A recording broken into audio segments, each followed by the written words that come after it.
రాష్ట్రంలో పెత్తందారులకి పేదవాళ్ళకి పోరాటం అంట. నేను పెత్తందారంట, ఆయన పేదవాడంట. పాపం నిరుపేద, ఆయన డ్రాయర్ కూడా లేదు.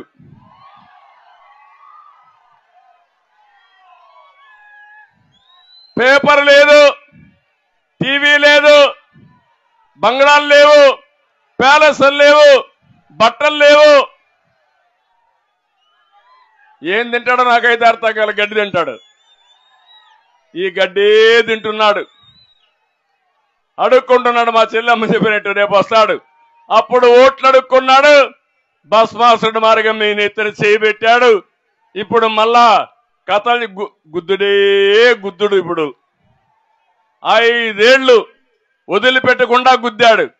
మళ్ళా ఓటేస్తే ఇంకా బానిసలమే. మనం ఆ విషయం గుర్తుపెట్టుకోవాల్సిన అవసరం ఉంది. రంగాల్లో రివర్స్ లో టాప్ లో పెట్టాడు, కానీ ఆయన ఆదాయంలో మాత్రం బ్రహ్మాండంగా పెరిగిపోతున్నాడు. పేదవాడు అయ్యాడు. అవునా కాదా? మీ జీవన ప్రమాణాలు పెరగలేదు. అవునా కాదా?